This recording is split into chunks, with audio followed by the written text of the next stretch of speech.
So What's happening? I wanna let you know, man. The family, the cousins, myself, we honored to have you here, man. Real shit. Man, thank you, brother. Thank you, brother. Thank you. You don't understand. My inbox already be flooded, but when I drop the flyer, which I learned now, don't drop it too early. I can't Right. even get through the messages. Word up. Word up. You know, now, so everybody's smarter than me. Ask them this, ask them that. I said, I'm the one doing the interview. Hey man, let's get at it, bro. Let's You let's know? let's let's get it. Indeed. So, first concept I want to get your thoughts on. I've been hearing this in these YouTube streets. You look at Sexy Red. I don't know if you saw she had a baby and then was twerking at the hospital. Yeah. You know, you look at the when kids are running up in the stores, it's alleged that they're predominantly black, just taking and you know, stealing everything out the stores. You've seen that in Philly, over in Cali and all that.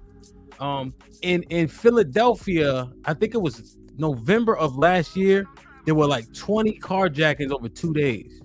You know, people often highlight the 187s, you know, that exist amongst our people, how we lead.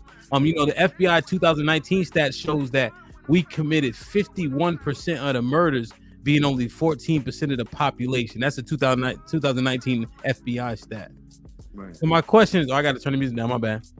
Is black culture trash? Well, I believe that that's an oversimplification. Okay. I think not trash, troubled. See, again, they'll give you the stats on violence, they'll give you the stats on criminality, but they won't give you the real wealth stats. You have to understand, as my Uncle Bobby used to say all the time, poverty is a serial killer. You see?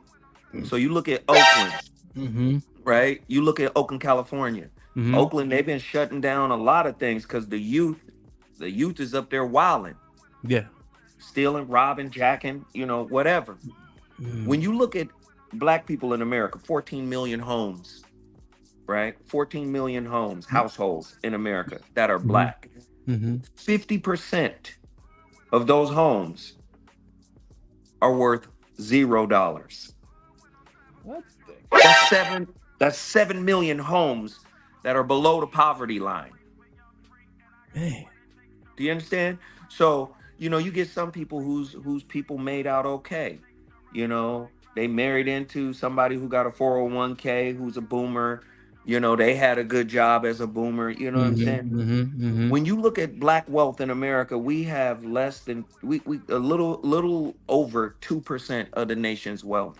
White people have over 90% of the nation's wealth. They got 83 million homes. Yeah. Did you know 15 million of those homes got $2 million or more? 15 million white homes got $2 million or more. Wow. So it's easy for the FBI to say, oh, okay, here you go. Here you go. Here's the black criminality. Right? Here's the stats on black criminality. But they won't give you the stats on the wealth gap. It's easy for motherfuckers to run around and say, you know what? Black people are troubled. Like I just said, we're troubled, right? It's easy for the government to say, you know what? That happened 150 years ago. Nobody living today is responsible for slavery and any of that. But you became wealthy on the backs of our ancestors. And it was the most brutal form of slavery that had existed up to that point. Chattel slavery. In other words, we were property, we were things, we were a fetish. If you look at the word fetish, it means something that is fashioned, a toy, a tool. Yeah. That's what we were. We were no different than a wrench in the toolbox. Wow. You understand? Yes, sir. So now, after slavery, you get the black codes or the black laws. After the black laws, you get Jim Crow. Do you see? After Jim Crow, you get redlining. Do you see what I'm saying? Yeah. So if I sit down and talk to a psychiatrist or a psychologist, and I came from a troubled family, they'll say, okay, you got CPTSD, complex post-traumatic stress disorder, Yeah. because you came from a troubled family. What if I come from a troubled lineage? What if I come from a troubled generation? Damn. Do you see? And Yeah. if you take that back generation after generation after generation, go look up the work of Dr. Muriel Bouquet. It's Bouquet. Dr. Muriel Bouquet. Yep. And she talks about generational curses. She said, Mhm. man, if you just go back 12 generations, you got 256 ancestral scripts running in your psyche Hmm. on both sides, mom and dad, just 12 generations on each side. You got 256 generational stories being told. Yeah. Now, who raped who? Who was abused by who? Who was enslaved? Do you get what I'm saying? All of that Yes, is sir. coming into your current. So when Yeah. we say, is our culture trash? That's why I Mhm. said I think it's an oversimplification. Our culture is troubled, not Yeah. trash. Shit like that. Shit like that. Shit like that. Shit like that. Shit like that. Hey Zoe, chill. They're gonna think I gave you the questions beforehand. Nah, man, this is off the dome piece on your way home Indeed. from Jones Beach. Come on. Get the likes up, get the likes up, get the likes up. Zoe, when you were referencing in the relationship dismount, which is very well written, by the way. Very well written. In my estimation. The Bynums, just going to I can't hear you. I can't hear you, Zoe, for some reason.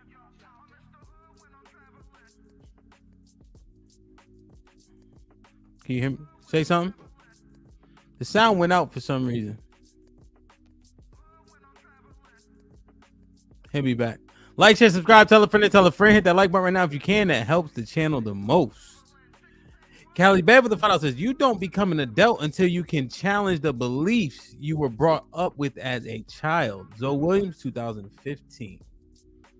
Marcus Evans with the 2000 says, salute to the brothers. Zoe. For sure, man, for sure. His sound went out for some reason. I'm sure he'll be right back. This is yeah. This happened for me too, pretty in-depthly. Because you just assume it's the truth. Hey, I didn't know until I got to college that people don't use the same towel every day. I mean that they do. I didn't realize you could use your towel twice, because I grew up, you use your towel once and your washcloth once and you put it in the dirty clothes. Just like you said, Callie. So that's just one little stupid ass example of challenging the beliefs you were brought up with as a child. Salute, man. So you were saying something before you dropped off. You remember what you were saying, or was I saying something? No, I was done saying what I needed to say. I was waiting for your next question. Yes, sir. So, and it's right along with your answer, so to speak. When you mentioned the Bynums, growing up in that construct for the first 5 years, suburban middle class, and then when you went back with your mother, that really resonated with me. What percentage would you say a person is responsible for their outcomes now, or how much is the environment, the system responsible? Like, where would you place the majority of the accountability? I think that's a loaded question. We got a lot of logic freaks out here. Yeah. And people don't understand that semantics, right, govern logic, right? When we try to put logic into words, there are limits to logic, right? We get fallacies, we get circular logic. And the reality of it is, it's too hard to pinpoint who's more responsible or not. The reality of it is, it's a perfect storm of situations and circumstances that create a certain type of individual. For instance, you could be raised by a narcissist and still not be one. Okay. Yeah. Or you could be raised by a narcissist and pick up their traits. It's not locked in. Okay. So it's kind of hard to just say who's more responsible. But in general, this is why the science that you're talking about is called attachment theory, right? Attachment theory. So typically you get your attachment style from your primary caregiver. Your primary caregiver is just a fancy word of saying your mama, but they don't want to villainize women in the literature, in the information. Okay. So if your mother had a maladaptive attachment style and that is the first person you love, it's almost like a Stockholm syndrome, right? You fall in love with the toxicity of the one who loved you first. Yeah. And then you model that. She's teaching you how to be a human being. But if she hasn't overcome herself, she's teaching you the same flaws that she has. So then you become a mirror of her issues. Indeed. You see?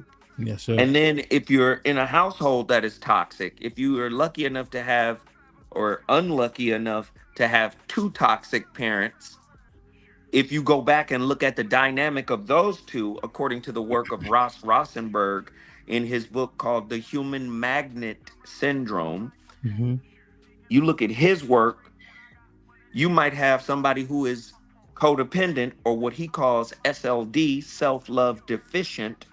Damn. Those two, the covert narcissist or the grandiose narcissist and the codependent are attracted to each other. So if you're a child being raised in that environment, and you got to remember, children are living beings.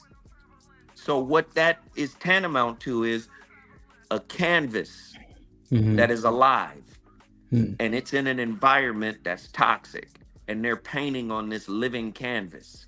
So the child is modeling who is raising them for the most part.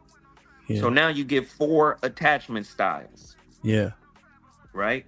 The rarest one is secure, because most people are works in progress. Most people got issues. Most parents got problems. Nobody is perfect. So then you're left with the 3 maladaptive attachment styles. Okay. Anxious, preoccupied. That is the worthiness wound. Let me fix it. What did I do wrong? Let me help you. That's the one that's going clingy, that's going to crowd you. I love you. I made a mistake, but I can fix it. Allow me to fix it. Those are the leaners. They lean in. They lean in. Yo, what's wrong with you? Can I help? What do you need? Because they got a worthiness wound. They weren't shown that they were worthy by their parent. Do you see? Yes, sir. Anxious, preoccupied. They get anxious when somebody pulls away. And when somebody pulls away, they chase. They lean in. Then you have dismissive avoidant. This is the one whose parent did not acknowledge the full spectrum of their emotions, including the negative emotions. Don't cry. What's wrong with you? You ain't supposed to be crying. Or why you so sensitive? Everything ain't that deep. So what happens is the child goes inside to self-soothe because he knows the one who I loved first doesn't approve of my emotions. So they learn to be the ones that pull back. They go inside. So imagine dating a mug like this. They've been conditioned for over 25 years to take care of themselves. So when somebody tries to take care and tries to show love because their original model didn't do that, that's seen as, well, if the person I love first didn't do it, why would I accept it if you did it? I've learned to do it for myself, so they pull back. Now, you've heard me say for 20 years, relationship is a mirror. Guess what? These two motherfuckers are attracted to each other. The dismissive avoidant and the anxious preoccupied are irreversibly attracted to each other. They love each other. Shit like that. Shit like that. Shit like that. God, Shit like that. damn. Do you see? Yeah. They see each other and they don't even know. our central nervous systems are connecting. We be like, damn, it's something about that girl. Or Yeah. something about this dude. He ain't even attractive the way I like, or she ain't even, Yeah. got the build I like, but it's something about her. You get sucked into her because shit needs to get worked out. Because Damn. guess what? The Mm-hmm. attachment styles can be rewritten if you become self-aware of them. Okay. So that's All right. dismissive avoidant and anxious preoccupied. But dismissive avoidant, or excuse me, anxious preoccupied is also attracted to fearful avoidant. Now, guess what the fearful avoidant is? A And that's combination of both dismissive and anxious. number 4. Right. And they call that disorganized. That's when a kid was raised in an environment Mm-hmm. where they loved and feared their parent. They were terrorized by their parent, but they loved them. That's the source of love, but Okay. I'm scared of this motherfucker. Yeah. Yeah. And they may have been abused. So the fearful avoidant has 2 wounds. They got the anxious wound, which is another word for fear. Then they Mm-hmm. have the avoidant wound, which is it's not safe. Yeah. And they swing back and forth. So they hot and cold. They Yeah. own you 1 minute, then they like, no, no, no, no. Then they, where you going? But then, no, no, no, no, you too Yeah. close. But Yeah. no boundaries, all of that. And Yeah. they're attracted. All of the maladaptive attachment styles are attracted to God. each other. So where do the majority fall? Or is there inconclusive results on that? What do you think? Well, according to the book Attached, Mm-hmm. according to the book Attached, most people have identified as dismissive avoidant. Okay. But the problem with dismissive avoidance is that a lot of the avoidance styles, they move like narcissists. Even though they're not technically narcissistic, because there's a difference. People get caught up. Oh, you're a narcissist. They don't really know. Yeah. Every human being has narcissistic traits, but that doesn't mean they suffer from NPD, narcissistic personality disorder. That is a clinical diagnosis. Okay. So Yeah. that's different than having narcissistic traits. Yeah. You see? Mm-hmm. So a lot of people identify as dismissive avoidant, Okay.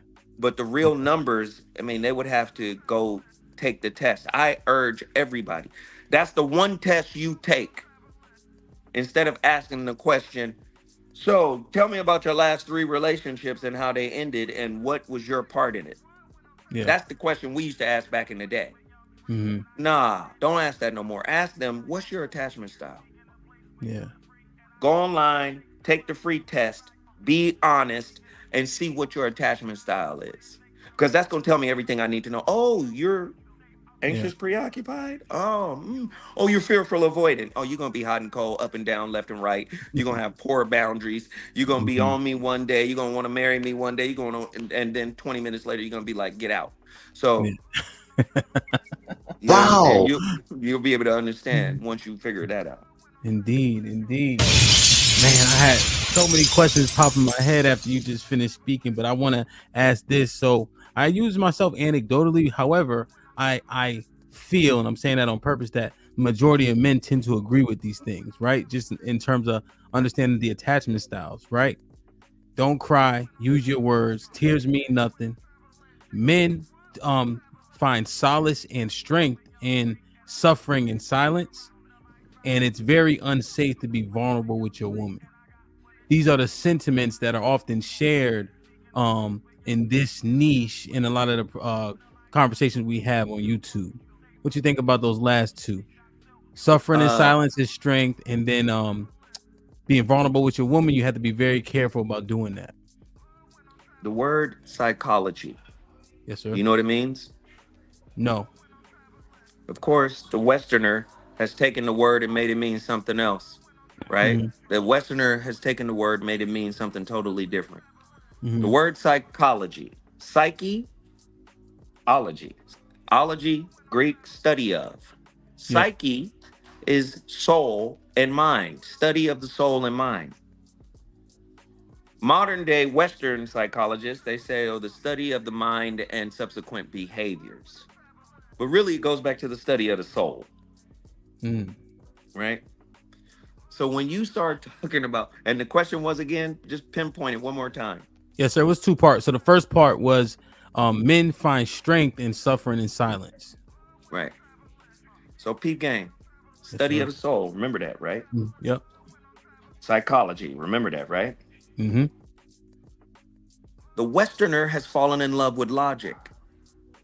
Logic is linear. From A to B. Things lock up and make sense, right? Yeah. Men have for centuries tried to make sense of their emotion, but because they're men and they classify emotion as feminine, they cut off their spiritual awareness. This is why men look at religion and spirituality in a practical sense. Did God show up? Did God fix this problem? That's a fairy tale. Do you see? So again, when you start studying the study of the soul, you start to tap into the feminine side of who you are. Really, men psychologically are still barbarians. Yes. There was a time when the right side of the brain was considered useless. There was a time when the right side of the brain was considered useless. Y'all just gonna interrupt this podcast. There was a time when it was considered useless. Now, the right side of the brain is considered the feminine side of the brain. The right side of the brain controls the left side of the body. The left side of the brain controls the right side of the body. The left side of the brain is logical and linear. Logical and linear. Come on in here, Rodney Perry. You might as well. That's what I was coming to tell you. I'm on a podcast live. Come on in here, man. Rodney Perry just joined me, y'all. I'm sorry. What's up, Rodney Perry, son? Come on, sit down. We got graphics, Rodney. You gonna join me, man? We gonna bring Rodney in here too. Yeah, man. What's up, dog? Me and Rodney Perry in the building right now. Rodney, what's going on? How you? Salute to Rodney, man. So Rodney gonna answer some of these questions too. Fuck it, he here. He's a father. What the fuck? I'm definitely a father. 6 kids, 5 girls in the book. God damn. Are you serious? I got the weakest pullout game in America. I'm trying to tell you, Mr. Drippy Nut. Hey, Mr. Perry. Mr. Perry, peep this. I have 6 kids, 5 girls, and 1 boy. Oh, wow. The fuck? Good for you. With the sound effects, so You right, he got the sound effects. Come on, man, we in here. Now, what was I talking about? Rodney and them came in here. Shit like that. Okay, yes. Let me get back. Let me get back on it. Men are severely underdeveloped psychologically. Oh, shit.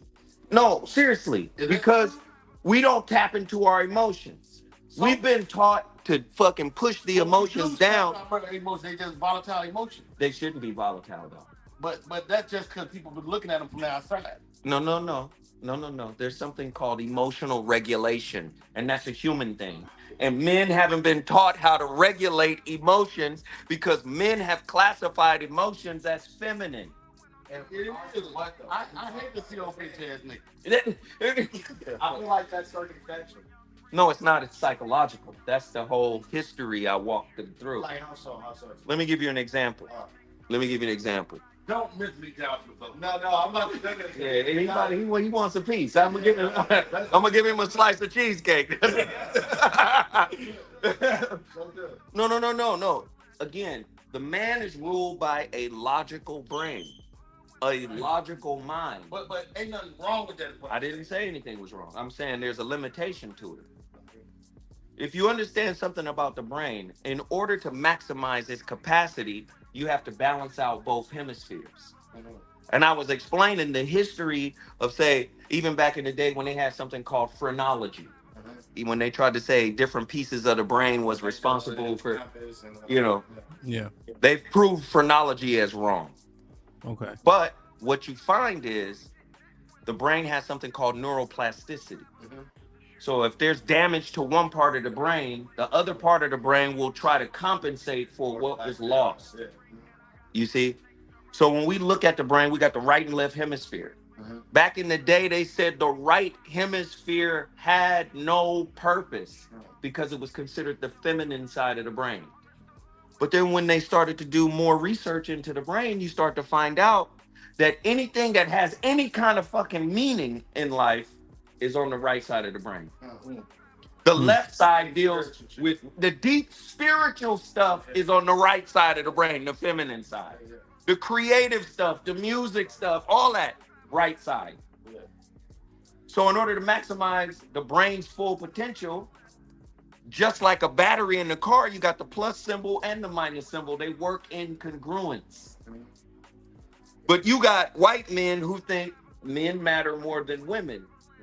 And when you take a population of Negroes out of Africa and you condition them to think like you, do you see what I'm saying? We like, oh man, emotions is soft. Nah, that's foolish though. That's foolish talk. Yeah, once you mature and begin to experience life. Well, so let me. Life is multifaceted. I always say it's not singular to one thing. Exactly. So many factors that contribute to the whole. Exactly.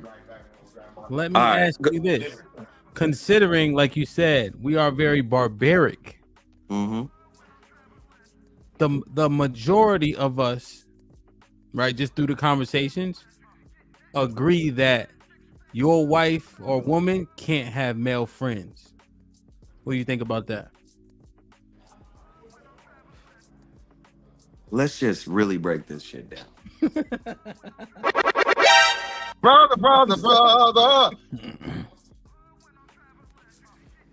Here's the thing. Men are suspicious about pussy because they don't get it. Most men are territorial because they don't get it. If you valued your woman more than just her pussy, you would be able to ascertain if she was a good fit for you or not. Most men don't do that. Most men get women with their wallet. Most men think they can keep a woman with their resources and wallet. Do you know how many women are out there cheating because a nigga is weak and insecure about who the fuck he is? This is why we have little rules like you can't have a friend. First and foremost, let me be honest with you. If a woman entertains other niggas, she don't respect you.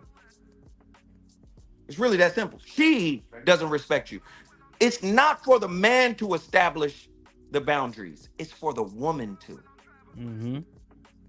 If a man got to set up a fence around his woman, she's wild. She needs to be caged. Do you see? If a woman is really locked into your spirit, she'll put a fence around herself. She ain't gonna need you to do that. But so many men are so insecure about she got a friend. Niggas is scared. And I'm not saying a woman, you know, if you are in a relationship with a woman, she get to be willy-nilly and going out on dates and doing all kind of weird shit. I'm not saying that. What I'm saying is a lot of these questions are born out of insecurity. Go back to the attachment style. If you got an anxious, preoccupied attachment style, you're gonna be like, who is that nigga?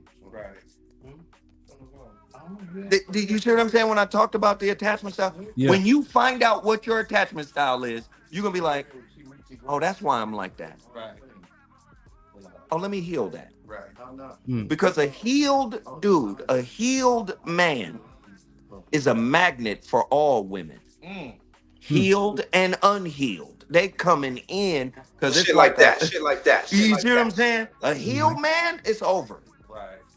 It's over. He can have who he wants, whenever he wants. But so many men are unhealed, they're running to the woman as some kind of safety net. Let me tell you once again, you get into a fucking relationship with somebody, your spirit is gonna get disrobed. Just wait 18 months after the honeymoon period is over. Y'all live together, y'all start to get to know each other. That weird shit in your spirit gonna start coming out through conflict. Mm. And if you ain't got no tools in your motherfucking conflict box, that's when the masks fall off and all this shit. You get to see what her eyebrows really look like. You get to see what the eyelash. She gets to see your hair when your hat is off. She get to see the whole hookup. Yeah. She get the hairline, all that. You see what I'm saying? So many people think, oh, I can date this woman or I can date this man through rules. Let me set up some rules. You think the rules are more solid than you? If your rules are more solid than you are, that's going to create contradiction when you fall off. Damn. If anything, motherfucker, make the rules as weak as you are. So they can be in congruence with who you are. So you don't never fall off. Perfect. Yeah. And motherfucking rules and expectations be solid than a motherfucker, right? But you be all waffly and you be like, these your rules. You set this up. Yeah. Contradictory asses. Yeah. That's one thing 100%. 100%. You gotta be solid your goddamn self. So, Zoe, in terms of the friend, can he be her spiritual guide? Wait a minute. What do you think about it? He talking about, can your woman have a friend and a male friend, and can the motherfucker be a spiritual guide? No. Can he give her money? No. He gonna fuck her if he give her money. If he gives her money and spiritual advice, he is fucking. So spiritual advice and bread. Oh, can he be? Rodney Perry said, if he comfortable with him fucking her, then that's another conversation. Nah, in this hypothetical, he's not. Can he? What if she like get a flat tire or somebody bothering her at the club? Did she call him first? She should be calling you. If that's your woman and you guys have an agreement that you guys are together, she should be calling you. Right. If she's calling another nigga for anything, that's be there for every single thing. Absolutely. Can he call her past like 2-3 a.m.? Like, can he call her? No, these are rudimentary questions, brother. No. Well, I get because so these are the questions that we run through because I guess what it amounts to is what is his point in her life if he can't do anything or any of those things. What do you mean, her man? No, the friend. So it go back to his first question: can she have a friend? Can she have a male friend? The answer to that question is no. Well, because I'm just thinking he can't do much for her, right? He has certain boundaries that he can't cross. Unlike, I would argue, some of the female friends. Like you a male friend. No. So Mr. Perry, I'm so what I'm doing is there's a lot of conversation that you don't want her. No. This what I'm saying is these are a lot of questions that we run through on these panels. So I wanted to get the wisdom from Zoe and brothers like yourself. So Zoe, that's when we come back to why. So technically, is he really? How can he can't even do much for her? Is he really a friend? Listen, let me hit you with something. I got female friends, but guess what? They ain't really my friends. Yeah. They ain't really my friends. Here we go. I mean, so you got to let's flip the whole thing on its head. Like, if your female friend is in your life, that relationship had to be so squeaky clean. Like, she is not your go-to really for nothing. Yeah. Like your wife or girl should be that person. Yeah. Mr. Perry, question. If any one of them quote unquote female friends you got text you at 2:30 in the morning, tell you come get some of these cheeks, you going? What? I'm 53, man. I need a 7-day notice anyway. Right. I need 7-day notice and a case of Red Bull. But Zoe, the point of that is a lot of cats be in orbit waiting for an opportunity. What you think about that? Man, I created satellites. Shit like that. In 2007, I did a show called Relationship Satellites, where niggas is hovering around a particular woman. Again, it's about the woman. Okay. You know you a celestial body. But if you lock up with a sun in your galaxy, you have to banish the satellites. Mm-hmm. If you keep the satellites, I'm not fucking with you. How about this? Look at the lion. Look at the lion. When two lions reach conflict, right? Male lions. When that nigga battle for the supremacy, Mm-hmm. the winner Get all the pussy. get everything, all the pussy, And kill all the kids. and all the kids. Yeah. Ain't no step kids. Ain't no step kids. Ain't no step No. cubs. Ain't no So step she kids. can't. So she can't have Ain't no friends. step- Then by proxy of that example, right? By proxy of that example, in that analogy, the cubs get killed, the other male lions get up out of here. Nobody can orbit. That's why I'm asking: can she actually have friends? But this goes back. A Okay. lot. Let me just say this: a lot of men will use the animal kingdom, Yeah, but we're far more advanced than animals. that's a fact. We have psychology. A fucking lion doesn't have psychology. That motherfucker only got instinct. Yeah. And a lion is only about perpetuating his lineage. Eating, fucking, fighting, and dying. We as human beings are far more nuanced than that. So what happens is most of us are in transactional relationships. Mm. So when I Shit say like that, shit like transactional, that, shit like that. I ain't even talking about just money. I'm talking about, bitch, you got to give me what my mama was incapable of giving me. Or nigga, match my mama. or match my mama. Match my mama. Or nigga, you better step in from where my dad was. My dad had me on his insurance. My dad paid my cell phone bill. My dad, do you see what I'm saying? Yeah. Transactional in that way. Or transactional from the space of the attachment style. If I'm dismissive avoidant, I need a man that can match my dismissive avoidance, meaning I need space away. I don't like closeness. I love my independence. So I need a man that'll fit that. That'll come when I need and get the fuck away from me when I need. Have multiple guys to meet all of those needs, I guess is what he's asking. Here's the thing. In American society that has a pseudo template of monogamy. Why do I say it's a pseudo template of monogamy? Why is that? Because they'll say, oh, this is a monogamous country. But then you'll have a motherfucker like Noel Biederman set up goddamn Ashley Madison, and you find out this motherfucker that made $25-30 million a year because he got millions of married couples who have a mutual interest, which is we don't want to get caught. So we're going to cheat online, women and men. So we're not really monogamous. Not as monogamous as we appear. As we appear. We want to appear monogamous on paper and for the purpose of the family. But no one person really can fulfill all your damn needs. And then if you put the layer, every relationship is good for at the very least a season. oh, for sure. But then if you put the layer of ageism, racism, sexism, and classism on top of it, so you put sexism. Bitch, if you got more than one nigga fulfilling your needs, you a hoe.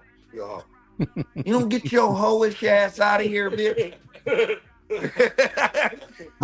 Wow. Shit like that, shit like that. So shit women like that, shit like have that. been stigmatized sexually. Their sexuality is really suppressed. Right. First off, nigga, your dick is getting soft by 30. Let's just tell the truth, nigga. Testosterone is dipping by 30, my nigga. Your testosterone is at an all-time high at 18, coming out of high school, ready to bust off, missile style. Right.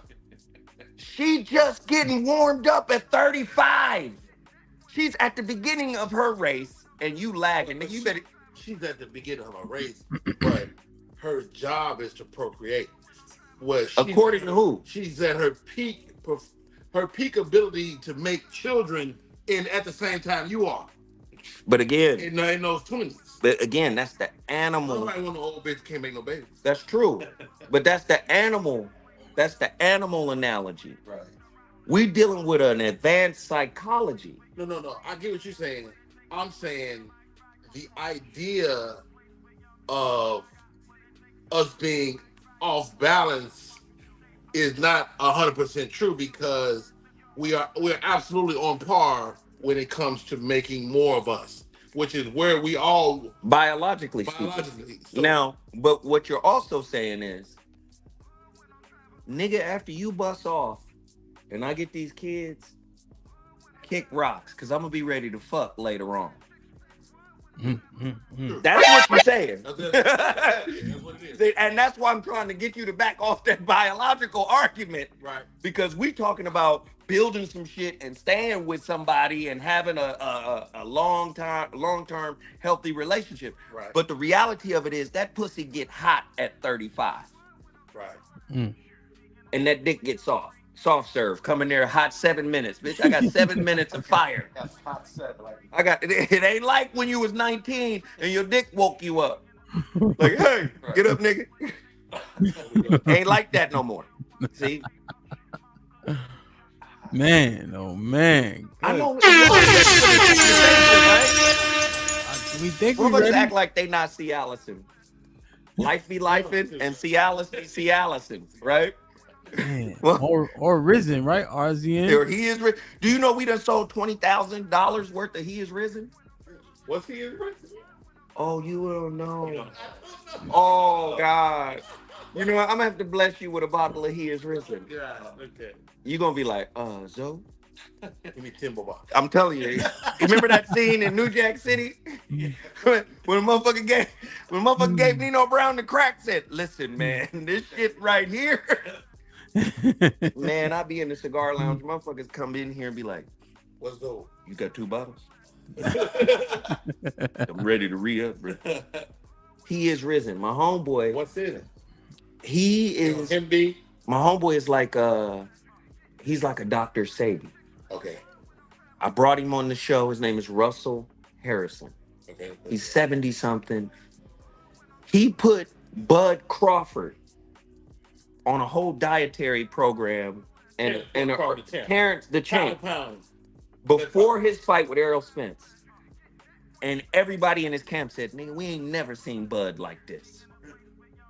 They said, Dr. Russell sent his nephew. He didn't even go. He said, nephew, go down there and run the motherfucking nutritional side. They was like, you gonna put him on all of these cleanses? He gonna lose weight. They said, no, he not, because he get to eat. But he gets to eat according to what we tell him to eat. Now take all of these herbs. Do you know, I can't tell you how many boxers have jumped on Dr. Russell's detox program. Because they was trying to say he was cheating. No, he wasn't cheating. That motherfucker was so, they ain't never seen him that clean. And that motherfucker came out and whooped the dog snot out of Errol Smith. Yeah. So He did look like he had soup cans in his gloves. like he had soup cans in his gloves, man. So then Dr. Russell come to me and says, Zoe, since you've been promoting, my detoxes, and he said, man, I'm gonna make a special batch libido pill for your show. Oh, wow. So I go sit with him one day. He says, I got 25 blends of this in varying strengths. He said, here, take the green one. Motherfucker gave me a dope bag full of green pills. I took that motherfucker. I didn't feel nothing. I said, okay, Dr. Russell, all right. You got me. You got me. It's cool. Nigga, in the middle of the night, one night, a nigga was 19. He's risen, nigga. The motherfucker rose like Jesus on Easter, nigga. They rolled the rock back. They rolled the rock back and he was gone, nigga. There was nothing but his garment in there, man. Hey, and I done put people on in the cigar lounge. Okay. And when I tell you, motherfuckers in here wilding out like, Zoe, I'm gonna need 2 more. Everybody on the green. Hey, then he sent me the reds. The reds. Then he sent me the blacks. The blacks is crazy. Oh my God. Some of the shit is just too strong. Like you just walking around on some old, on some Billy Batson, my nigga. It's bricked up for no reason. Like, what the fuck? It's just Wednesday. It's just Wednesday. We ain't what kind of promotion. Damn, man. Well, Yeah, man. I just dropped the links in the chat. The website was just up. Y'all hit the website, man. Get you a bottle, man. Like, share, subscribe, tell a friend to tell a friend. Hit that like button right now if you can. That helps the channel the most. Come on, man. Let's get it. What other questions y'all got? I'm with it. Chocolate Bunny says salute. Sean Brewer with the $5 says Zoe said men insecure if she got a friend, and Rodney said no friend. Can they have a male friend or not? First off, let's understand what friendship is about. Right? Friendship is not always sexual. And I think men tend to sexualize women. Right? Women sexualize men too. But the reality of it is, if you got a solid person, this is about the character of the person. Now, remember, the character of the person typically reflects your character. If you a ain't shit nigga, trust and believe you got an ain't shit bitch. That's really what it is. Motherfuckers want to quote and parrot what I say. I've been saying this shit for years. Relationship is a mirror. It works as a mirror.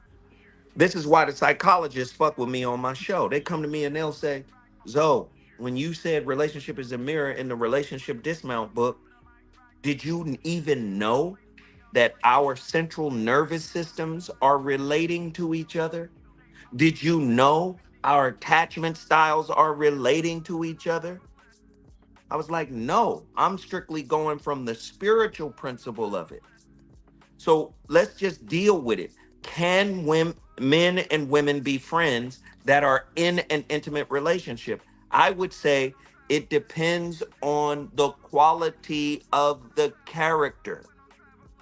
If a man has a high character, he can be a woman's friend and not fuck her, and be in a relationship with his wife, his woman, or whatever. He could be her friend and not fuck her. But if he hasn't worked out some shit within himself, and first off, a lot of niggas don't get pussy. I'm just telling you. You got a question for that? A lot of dudes just don't get it. So when there's an opportunity to get it, they be on it. Do you understand what I'm saying? Mm-hmm. So that's what I'm saying. It depends on the quality of the character of the individual. You know what I'm saying? If you a low quality, low character cat, and I've been one of those dudes at certain points in my life. So yeah, you take the opportunity because you think, hey, when is the next time this shit gonna come around? Right? But again, if you don't work out your internal issues, oh, this woman is filling some kind of hole in me. So if she cheat on me, I'm gonna be devastated. Or if I cheat on her and she find out, it's gonna ruin my good thing. First off, if you're a monogamous dude by nature, you ain't gotta try to be monogamous. You ain't gotta act like you're monogamous. You're going to be that. That's what Iyanla Van Zant was saying when she was on Nick Cannon's show, when she explained black men are considered human doings. Because everything we do is predicated on what we do. Our worth is predicated on what we do. The reality of it is, who are you at your core? Can you be a human being as opposed to a human being? Or as opposed to a human doing? You get what I'm saying? Yeah. So a lot of niggas don't spend a lot of time working on themselves. Let me give you an example. Most guys you talk to about relationships, they talk about gender roles. A man is responsible for providing and protecting. A woman, she gonna take care of the kids. She gonna take care of me. She gonna take care of the house. She gonna nurture. You do your job as a woman. Do you know what the gender roles do not address? What's that? Internal work, healing of childhood trauma, healing of wounds. It don't even talk about that. So you could have a motherfucker that can fill their gender role, which is social, which is societal. Everybody fulfilling their gender role. He paying the bills, he providing, he protecting, she nurturing, and y'all motherfuckers toxic as fuck. Because ain't nobody addressed, nigga, my daddy was an emotionalist provider. My daddy was a self-love deficient motherfucker. My mama was a covert narcissist. I was raised in a certain way that produced a fearful, avoidant attachment style. Nobody is doing any of the real work. So then you come into the relationship with expectations that are really about protecting your maladaptive attachment style or your childhood wounds. Okay.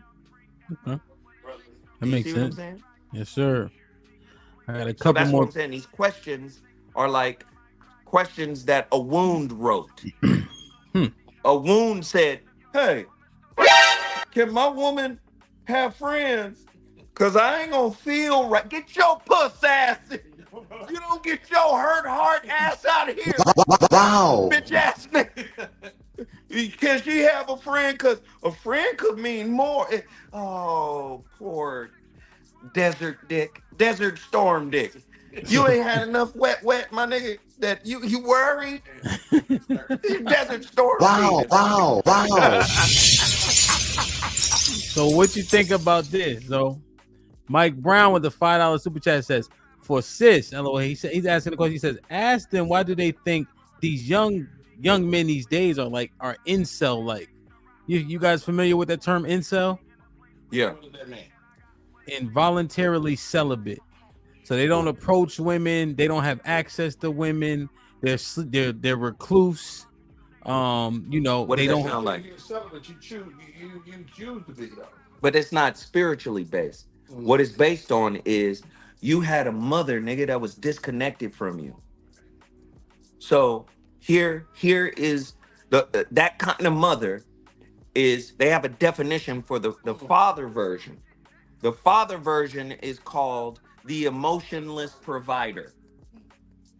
So imagine you got a demanding ass mother who got rules and regulations for you on how to live, but she don't open up about who she is and what she is emotionally, psychologically. She'll provide, Right. she'll take care of you, Apple charger. but she don't open up. No, she won't open up, right? So now you produce a child who doesn't see the value in women, what women represent. They get that from who their mama was. Do you understand what I'm saying? Does that make sense? Are y'all following what I'm saying? Yeah. Hold on, Zoe. They never heard that take before. Can you condense it down and say it one more time for the C students? For the C students, that's funny than a motherfucker. First off, have you ever heard of something called the mother wound? Yes. You go do some research on the mother wound as it applies to a boy. Typically, it creates a fucking disconnect in the boy as he relates to women. Anything that happens in your childhood, you're going to take into your adult relationships. Anything traumatic, anything that was emotionally maladaptive, you're going to take that shit into your adult relationships. Even the good stuff. I said anything that happens, good or bad. Right. But for most motherfuckers are toxic. Now, toxicity is on a spectrum like autism. You can have a high functioning toxic motherfucking parent. Indeed. But they still toxic. And that'll come into your relationship. Why is it coming into your relationship? Because you modeled it as a model of behavior. I told him, I said, I used to look, I said, you'll walk a mile in my shoes before you walk a mile in your mama's shoes. Ooh. What that mean? I mean, that you will eventually have to answer for the troubles of the father. That's because your ass was there. Imagine if you wasn't there. Wow, how about that? See, if you're not there, he gets the whole template from her. Everything. Wow. And what I say about my kids all the time, my kids have a certain balance because I was there. And how about this? The only reason Michael Jordan better than LeBron is because he had a father. Ooh. Oh shit. Uh-oh. Father. The only reason. Oh shit. Man. Your daddy made you brick, nigga. Wow. Your daddy gave you the physical attributes, but he didn't give you The mental toughness. He didn't give you the shut the fuck up, stop crying. Now see, Wow. what is that? Wow. So, listen, you think that didn't tie in, but watch this. Many people would say Michael Jordan is a narcissist. He absolutely. Yeah. So did you see the example he used? Shut the fuck up, stop crying. Yeah. And then we equate that to mental toughness. Yes. Michael Jordan could very well be a dismissive, avoidant attachment style. Yes. Well, we also know that his father was 100%. abusive. We all See? we all Michael's father was Michael's father was abusive. We hear stories of Michael's father being sexually abusive to his daughter. So then you raise a tyrannical winner. Yeah. So LeBron, his daddy absent, And his mama wild as motherfucking. She wild. Yeah. I don't want Yeah. She Yeah. wild. She wild. She wild. on the Delonte West side of the game. Wow. Right. You see what I'm saying? Buckwheat, buckwheat pancakes out of this motherfucker. So he's raised. Turn your mama and go sit your ass down. Right. The relationship is So he's raised soft as doctor's cotton. Yeah. And becomes the greatest flopper in the history of the league. And crybaby. Oh, No my disrespect, though. No. Very disrespectful. Very disrespectful. That is the most disrespectful. I think you started it though. I did. You said the nigga didn't have no daddy. He did. He don't have a daddy, but that don't mean that he's not good. He still has the. Oh, no, the nigga great. He still has the physical attributes. Oh, he got the physical attributes. You know, But you saw the nigga fall on the ground and kick his legs in a tantrum. Damn. So Zoe, if he had presence, would really do that. I think. so if he had a dad like Michael Jordan did, does he pass up? Dad, period. He don't have to be like Michael Jordan dad. If he So- just had a present dad, like I'm in motherfucking Akron, Ohio at the barbershop, and they tell me, they say, you know, LeBron daddy nigga is still in the neighborhood. The nigga was a pimp. Oh. I say if LeBron get raised by this nigga, we don't get no world-renowned basketball player. We just get a tall nigga that can slap bitches from across the street. Hey, listen here, bitch. Where my motherfucking foul call, hoe ass nigga? Run them fouls, nigga. Shit like that. Shit like that. Shit like that. Man. Dads matter. No, dads absolutely matter. Listen, Shaq didn't have a good biological father, But he had a good. but he had a good stepfather he had a good guy who was a stepfather. military guy. Yeah. But Sarge, but also you could say a bit, you know, in today's terms, they would say he was a bit abusive. Yeah. True. In today's terms, Toxic, if you will. toxic, if you will, but it gave Shaq structure. Make Shaq who he was. It made Shaq who he was. And it gave him some balance. Right. To see, like you say, to see the female part of it and to see the male part of it. Mm-hmm. You know, like a kid don't need everything. They definitely need balance though. Oh yeah. Yeah. I always say you got 46 chromosomes. If you look at that shit as a library, you get 23 books from your mama and 23 books from your daddy. So you got 46 books from your mama. Well, you only get 23 books Okay. because the 46 chromosomes. Yeah. Yeah. So that sometimes your daddy will seep up through your subconscious if the motherfucker is absent. This is why you hear a lot of single mamas say, "You act just like that nigga." God damn. Wow. This How about that? motherfucker. Oh, that's some real Do you shit. see what I'm saying? That's some real shit. So the biology is always gonna find its way to the top. The biology it's called epigenetics. Don't listen. West African belief will tell you, nigga, sometimes your job is to rectify some shit that happened generations before you. You may have had an abusive grandfather, and it's your job to Correct end that. that cycle. That's why I say go get Marielle Bouquet, Dr. Marielle Bouquet's book. She's talking about healing generational curses. Wow. I don't call them curses. Right. I call them generational tasks, Give me generational curriculum. Give me this though. So Rodney Perry, I'm an outside child. Mm-hmm. My biological father is married with a whole family. Mm-hmm. Falls in love with my mother. My mother painted their relationship like a love story for many years until the very end of her life, when she was like, "No, he was grown. He could have stopped what we had." Right. Mm-hmm. But I in my mind, as I painted my life, I say, you know, I felt like a product of a single parent. Mhm. But the reality, I not only had my biological father, I had two stepfathers. Mm-hmm. that were there in that space. Present. Right. So even though I give my mother a lot of credit, she wasn't alone. Brother, do you know how much support you got? I got a lot of support. That's a lot of support. Yeah.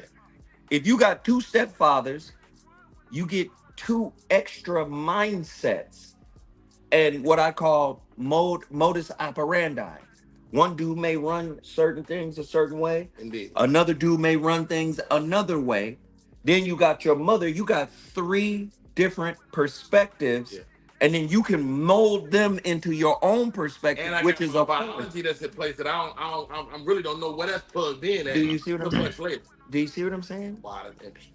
So in terms of, let's stay on that a little bit. Hey, this is a cold ass show, bro. I don't know. Yeah. I don't know. There's some different shit right here. There's so many questions I have, but I like to stay along the line that you guys are on. So one of the points is that dating a single mother is arguably one of the worst things a man could do. It is a thankless job. I don't think you can do it. I don't has- think you can live in this day and age and not do it. Well, let me just say this. I'm so sick of these kind of questions. And I'm gonna tell you why. Because these are questions that are born out of toxicity. Hmm. You gotta remember, when you're wounded, you're always wanting. Hmm. So the question, you feel what I'm saying? A fearful nigga always wants something. That's why the niggas got more expectations than bitches. God damn. Do you see? maybe that biological father wasn't supposed to raise you. But listen to that question. Repeat that question one more time. Yeah, they said dating a single mother is one of the worst decisions a man can make. Because a nigga is scared, number 1, of responsibility. Number 2, a nigga don't know how to mentor because he wasn't mentored. Number 3, change the question to don't date a single toxic mama. But what about a single healthy woman? Remember I said there's 4 attachment styles and there's only one that's healthy, and that's called secure attachment. What if you date a single woman who is securely attached, comes from a good family, has been working on herself, healed herself of a lot of shit, and can actually pour into your broken-hearted ass? Sounds like a bad deal? The only irony of that statement is that women are damaged goods and they don't even know. Many women. Many women. Many women. Go back to this is why I always quote the great Krishnamurti. Krishnamurti, this will give you a clear indication of why there's so many maladaptive attachment styles. Krishnamurti says this: it is no measure of health to be fully integrated into a toxic, sick society. So the majority of motherfuckers you meet are broken in some way. This is why I say the question, the impetus of the question is coming, it's like a wound is talking. Hey, that's the worst decision you could make. Cause she gonna use me, she gonna take from me, she not gonna give to me, and then she might find something better than me and replace me. Get your whole ass. If you're the king of your reality, and reality capitulates to your command, there is no other king. Nigga, you can take a woman that had a kid with somebody else and bring her and that motherfucker in and raise a giant. A la Shaq's father. A la Shaq's father, a la Russell Wilson. Russell Wilson is raising Future's kid, nigga. Motherfucker out here at baseball practice. They try to make him like a hoe, and he ain't no hoe. That nigga ain't no hoe. That nigga knocking up a bad bitch every 9 months. As soon as that body snap back, then the nigga, you finna get this body wrecked again, bitch. Bye. Take these nuts. Bye. Boop, bop. I'm throwing interceptions and dropping nuts, nigga. What he doing? I'm throwing interceptions and dropping nuts. And every new team I go to, I buy a $30 million house. Shit like that. Shit like that. Nigga, Shit what like the that. fuck? That nigga winning. That nigga doing real good. The fuck?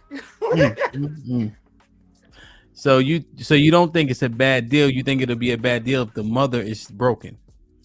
That's It's the only way. Listen, and this is what I'm saying. Motherfuckers do not want to acknowledge this shit. You attract what you are. Niggas want the finished product when there's still some assembly required in their spirit. Assembly required, nigga. Put your shit together first internally. Right.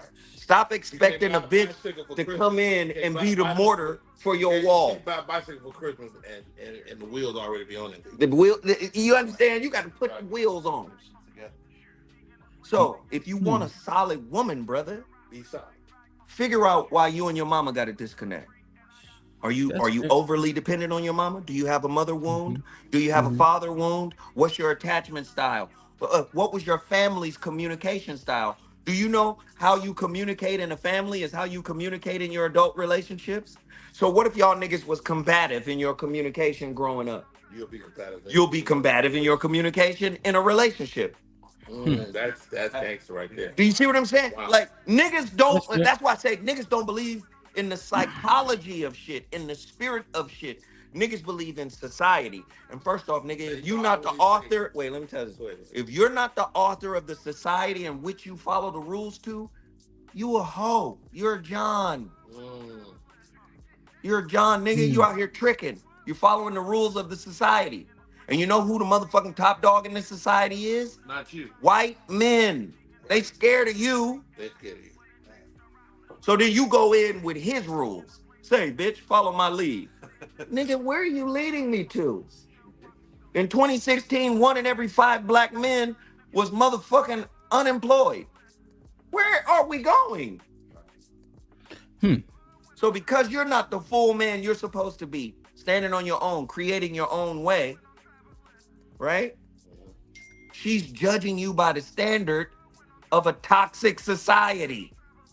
That's what made her a passive-aggressive prostitute. That's why her grandmama said, if you got a wet pussy and an empty pocket book, something wrong. You done gave your pussy.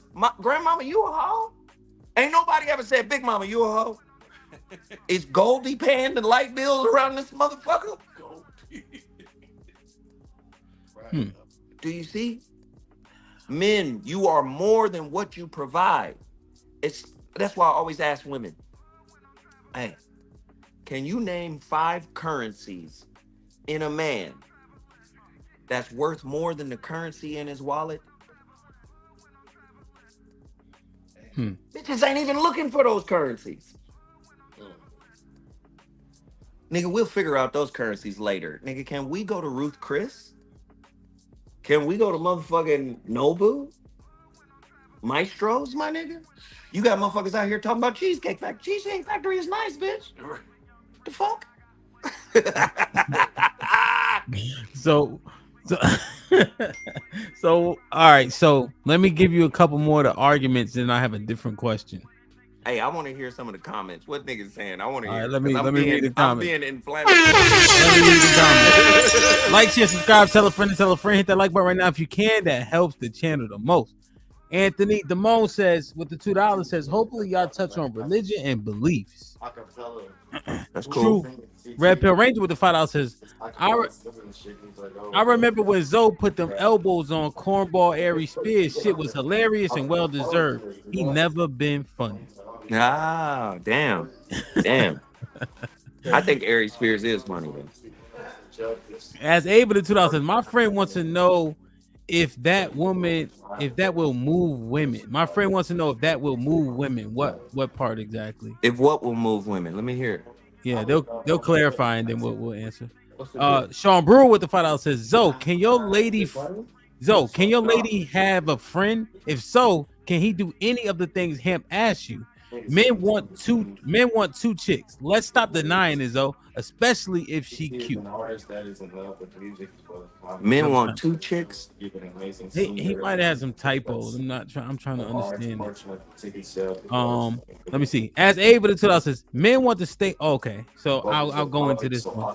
As Ava the $10 says, these dads' boys are not around. Their mothers much because they tend to do competitive sports and compete online. Do you think it will make a difference? Come on, these super chat. You think it makes a difference? It's a different time of day. All dads are not the same. Come on now, y'all gotta have cohesive chats. I'm trying to. Yeah, I don't know what the fuck they talking about. All right. As Ava the $5 says, LeBron is married to a black woman that he takes care of and the kids. Michael Jordan was a disrespectful cheater and now married a divester. He can't tie LeBron's shoes. What? Wow. We talking about basketball and the mindset on the basketball court. You talking about? Listen, let me explain something to you. I mean, let me hip you to this. You spoke to that though. You spoke to that. Yeah, but I want to give these niggas some context on that. We talking about his mindset. I want you guys to go look up a documentary called The Corporation. When you look up the documentary called The Corporation, what you're going to find is these researchers, they looked at a corporation through the lens of psychology. And you know what they determined? Corporations are socio and psychopaths because they only give a fuck about the bottom line. Right? So they will kill people. Yeah. Remember years ago, Bayer, the company that creates fucking aspirin, these motherfuckers had a tainted batch of Bayer that had HIV in it. Yeah. So instead of destroying it, they sold it to France. Let it go. They sold it. Now, first you want to sell it, but second off, you got a buyer. Nigga. Knowing. So, look at Michael Jordan as a corporation. He was raised by a toxic daddy who was his fucking hero. The mindset of a winner is usually a fucking psychopath. Look at Kobe. Bitch ass nigga, I ain't gonna pass to you because I see your whole ass in practice. You're not obsessed with this. So I know you just content being in the league, bitch. I'm content winning titles every time I come out. Do you see? So when we look at people who had a fucked up daddy, they're no different than therapists. The majority of the therapists that you find had a fucked up upbringing. So they got into therapy to try to heal themselves. So when you look at kids who are the products of fucked up fathers, a lot of them go psychology. When you look at these psychologists, talk to them about their upbringing. Well, my mother was like this. Well, my father was like this. They go in it to heal themselves. Many dudes who didn't have a good father turn out to be good fathers because psychologically, they don't want to be like that nigga. I.e. LeBron. LeBron's a great dad. He's doing everything, probably overcompensating for what he didn't get. And I'm not mad at that. But when it comes correcting, but when it comes to winning, Larry Bird said, if I want to have fun, I'll play with LeBron. If I want to win, I'll play with Kobe. Yeah. The psychopath is the winner. Shit like because that. He don't give a fuck. Shit like that. Shit like that. The bottom, you talk Kobe and LeBron. Bottom line is, we didn't win. I'm only here for wins. Mm-hmm. LeBron is just basketball. What the fuck? you don't get your motherfucking Krispy Kreme soft ass out. That's how. Do you see what I'm saying? He said more than that though. They took his statement out of context. Still, the motherfucker said it's just basketball. Yeah, these we got a few more questions in here too from the peoples. We got 330 people watching. Let's see. We got as Ava the 2000 says Niggas got more expectation than bitches. The I quote. just said that. Yeah. No, they quoting you. Red Pill Ranger with the $5 said, a a single mom is only a good deal for a man with limited options. No benefit providing for Nug Nug Jr. Shaq is an exception, not the norm. Yeah, poverty mindset. Sure. The fuck? And then Harold with the $5 says, Zoe all the way wrong. It's a bad deal, period. Especially if you have better options. Are bitches options? Damn. Do you see how toxic society has?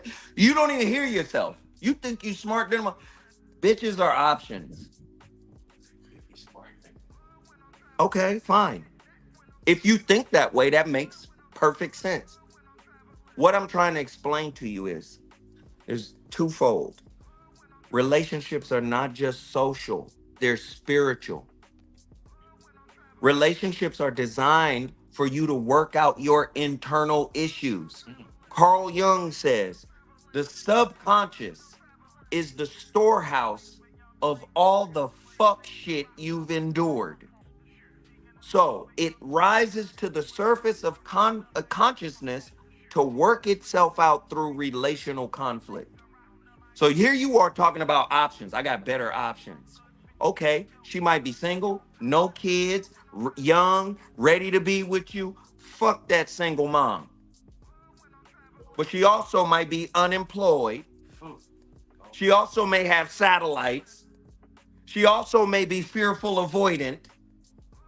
Like, what the fuck is a better option, nigga, if you don't know what you are and what you're attracting? Single mom or not? That's what I'm saying. There's a psychological and a spiritual aspect to who you draw into your life. Now, Shit like that. Shit like that. Shit like if you keep it on the social side, the more money a man. This is why I agreed with Kevin Samuels. I said Kevin Samuels is the 48 laws of power of relationships. Indeed. He's 100% correct for the consciousness that he's speaking at. The consciousness that he's speaking at is social. Bitch, if you ugly or marginally cute, you really can't tell me shit. Bitch, if you got 2 baby daddies or 1 baby daddy, you really can't tell me. This is all society. This is social game rules right here. And they do matter. But guess what? Don't matter. Whoever you get with.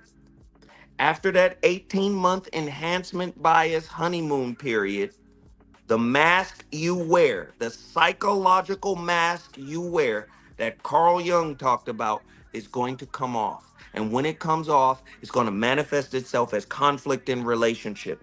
And if you use the conflict that your ass inherited through your attachment style from your upbringing, and that shit is not secure, you're going to have conflict. Your relationship is going to be in peril. I don't understand how y'all don't see that. What is an option if the motherfucker got everything you want externally, but everything you don't want internally? Shit like that. Shit like that. Shit like that. Shit like that. Shit like that. Makes sense to me. See, this Pals with the $10 says, hint, please ask. Men are out here trying to change for the better as a collective, little by little. How do we get our women to meet us in changing for the better as a collective, little by little? Not a bad question, but still imbalanced. If you change, see, this is what people don't understand, frequency and vibration. Have you ever broken up with a group of friends without having to talk to niggas individually? Yes. All you got to do is improve your motherfucking life and niggas start falling off. Yeah. Breaking up with a motherfucker easy. All you got to do is get better and niggas be like, this nigga changed. This nigga different. Oh, that nigga don't smoke. He don't like smoke. He don't even kick with us like that no more. I don't like Snowfall. Do you see what I'm saying? Like, that's why I said it's a good question, but it's imbalanced. We ain't got to go on a goddamn campaign to be like, bitches get better. Bitches work it out. You know, bitches fix yourself. We ain't got to do that. All you got to do is work on what the fuck is wrong with you. Relationship is a mirror. a highly reflective classroom where the biofeedback you get from your partner is your personal curriculum. Have you ever thought for a second, I wonder why this person I really like irritates the fuck out of me? That's because your central nervous systems are relating too. Psychiatrists know this. Psychologists know this. I just want to check it out. You understand what I'm saying? Yeah. But Zoe, So in terms of the layman doesn't understand this is how relationships work. understood. Now in your analogy, the friend group does fall off as you improve. However, it seemingly that friend group isn't improving with you, which is why they fall off. I guess in his question, it is assumed that the men are progressing, but the women aren't progressing with them. So how do we be a catalyst for them to improve if we think that they are not? I still don't like the question. So ultimately, you're saying you got to do the work on yourself, male or female. That's what I'm saying. 100%. But what yeah. about we need them to come with us though, which is the one part that no, they're gonna show up. They need to do the work on their own okay. self. They're gonna show up. This is why I tell you, go get the book by David Deida, The Way of the Superior Man. In that book, he said, you got to make your woman jealous of your purpose. It's a lot of niggas out here purposeless. They get purpose. I know niggas who identify their internal worth with what the fuck they have. Poker. This is my poker thing. Dang. Nigga, you purposeless. Your car pull bitches before you do. Be careful, cause she see your car, your key ring and go, oh, okay, I'll talk to this nigga.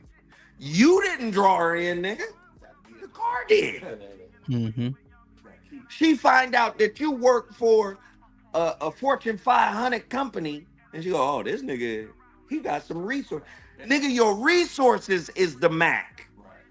You not.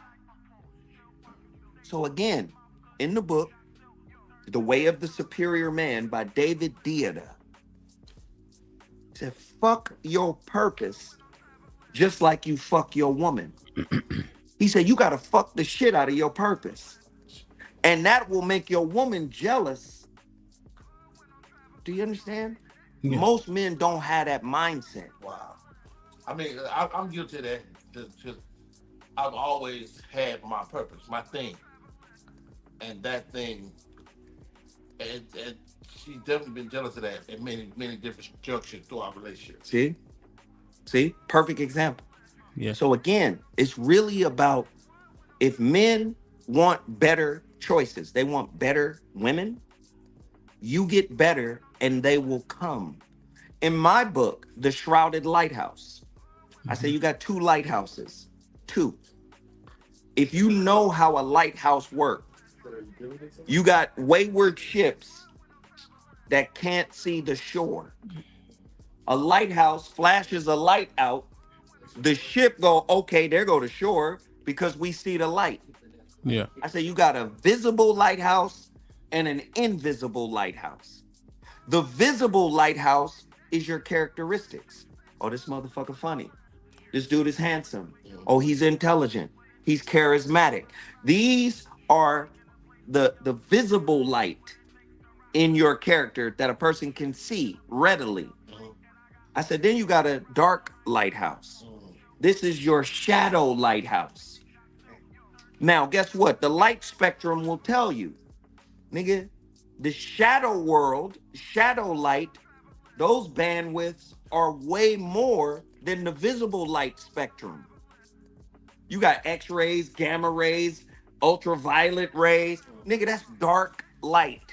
Well, a dark lighthouse is drawing motherfuckers in too that got the same kind of wounds you got. Attachments theory, you see? Anxious, preoccupied, dismissive, avoidant, fearful, avoidant. That dark lighthouse is calling a motherfucking relationship to the shore of your soul. This is why I say motherfuckers don't know nothing about relationships. They only know what society told you. This is why I say most psychiatrists, psychologists, most clinicians are really sociologists.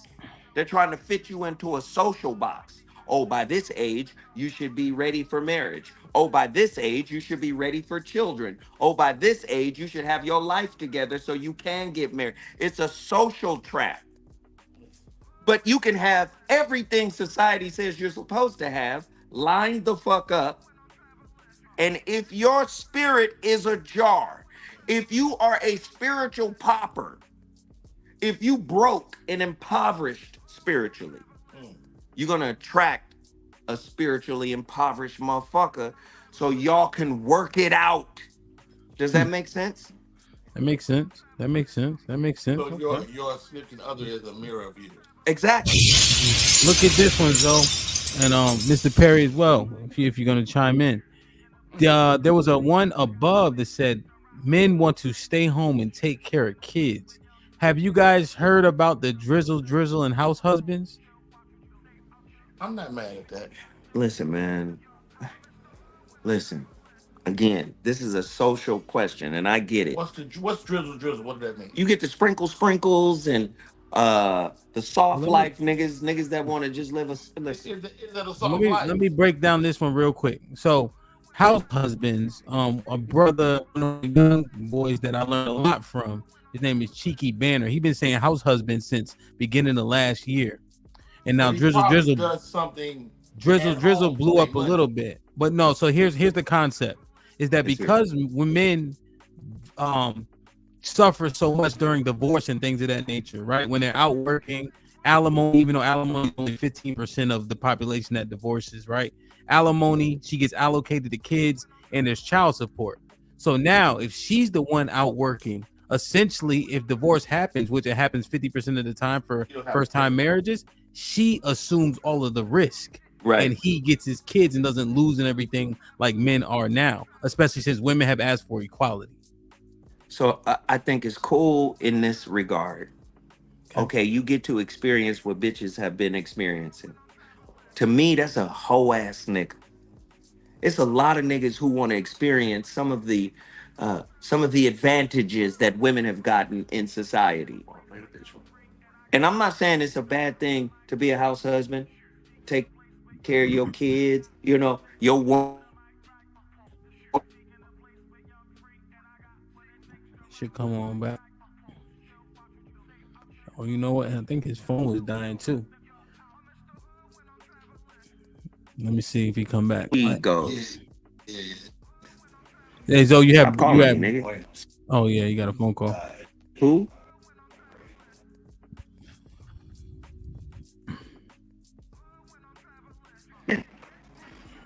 You back?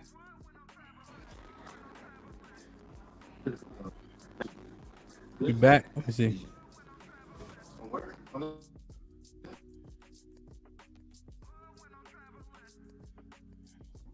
Trying to get his connection together. Like, share, subscribe, tell a friend to tell a friend. Hit that like button right now if you can. That helps the channel the most. Let me see. Let's see if he comes back. So I will ask this question. Nahar, what's popping? My brother with the $10 says, Zo, you are a legend. That's going to hell off tonight. Thank you for staying solid over the years and standing 10 toes down for your people, sir. Black Hawk, thank you for the $10. Perfect. Let me see. Canary in the coal mine with the 2079 cents Canadian. He says, all praise to the Most High. Yahweh Bahashem Hamashiach. Yahweh Shah. I added to it. Love C with the $5 says, great show, Hamp. 5 currencies of man that surpass money. His mindset, his heart, his heart. I'm sorry. Hey, I'm sorry. Forgive me. Please forgive me. Motherfuckers be calling, and once I hang up on them, you lose volume. So what were we saying? So we were just expounding on the house husband and how it creates equality and less risk for the man.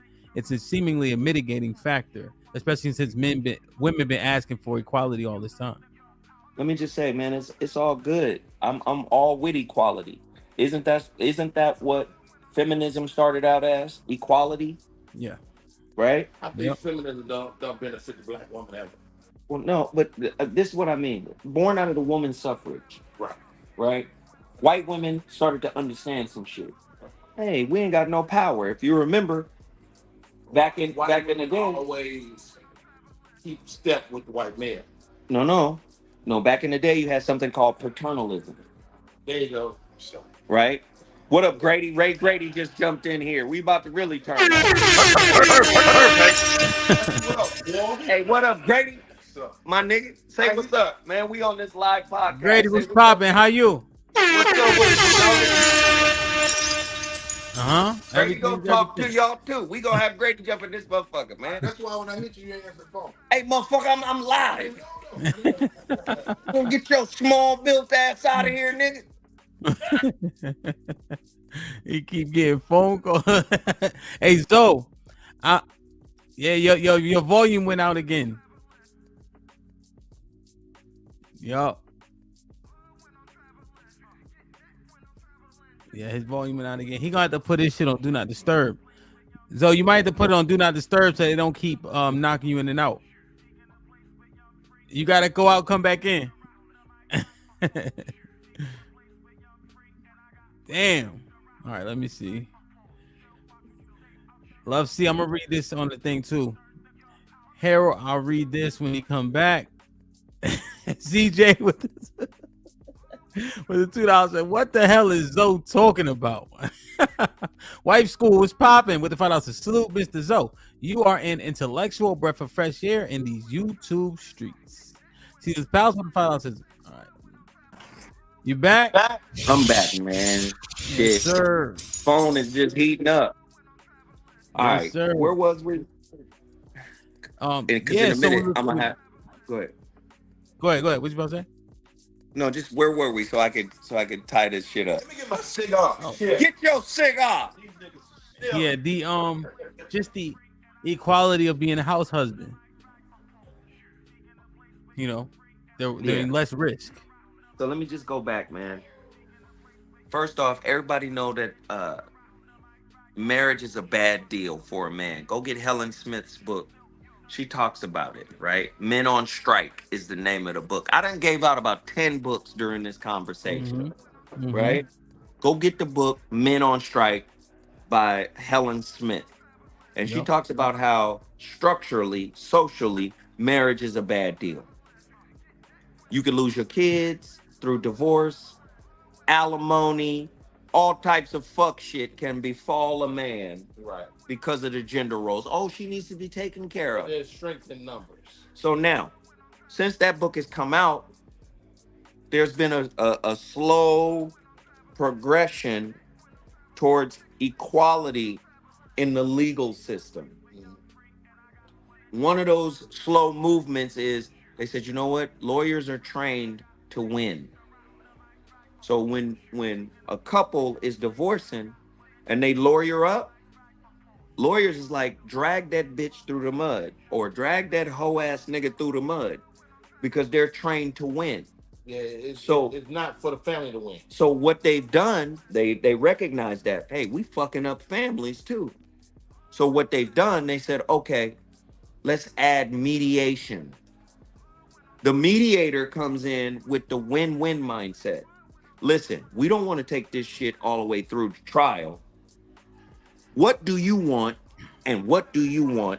Let's mitigate. How can everybody be happy? How can everybody? That's what the mediator is for. Yeah. So there's been a slow progression towards equity in the family judicial system. You got to remember, the family court is bringing in over $50 billion a year. When my son was on child support, my youngest son, I was paying my child. I never missed a child support payment. But when I went in there, that motherfucker, they told me off rip, this ain't for you. We are an agency that are in advocacy of mothers and children. Period. These motherfuckers is bringing in $50 billion a year. So for a lot of men that are on the house husband side that are making that fucking argument, that's good. Go ahead. Use the judicial system to your advantage. Fine. I'm not going to knock you for that. However, How the fucking ever? If you doing it as a means of living a soft life, That's why. that's why. Yeah. I'm a nigga that loved Bruce Lee. You know what Bruce Lee said? He said, don't pray for an easy life. Pray for the strength to endure a difficult one. That's manhood. Shit like that. Shit like that. Shit like What it that. is. Shit That's like manhood. Let me figure out some shit. Let me figure out the plan. I'm so sick of niggas blaming bitches for getting pregnant. Say naked dick. Hey, yogurt pull out game. Dick works, nigga. Wow, my nigga. Brother. Bitch, Hey, I told you I didn't want to have a baby, but Zo. I'm gonna put this raw dick in you. So let me run this by you. Let me run this by you You right be like, here. hey, goofy nigga, don't you know your dick is leaking semen before you bust? Your dick is leaking the Let me- explosion of life. Hey, let me run this by you. Here's one of the points that we've argued on the panels and such, right? The woman is overwhelmingly responsible for you putting a condom on your penis because she has the most burden to bear. So if you don't put a condom on, that's more her fault than yours. I disagree. I will slap the shit out of whatever goofy nigga. Nigga, that's your dick. Hey, bitch, you responsible for covering my dick up. What?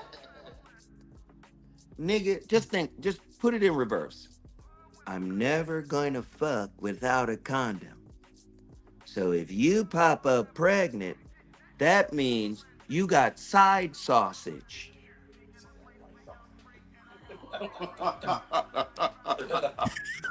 Oh, you stupid. That would end the whole debate. Nigga, cover your dick up.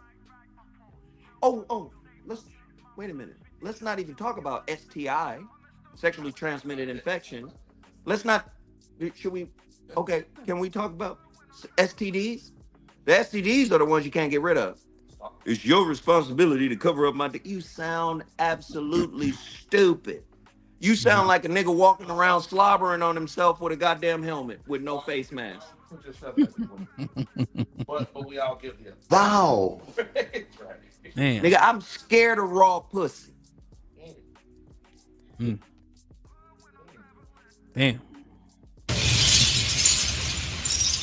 What? It's okay. I'll take a plan B.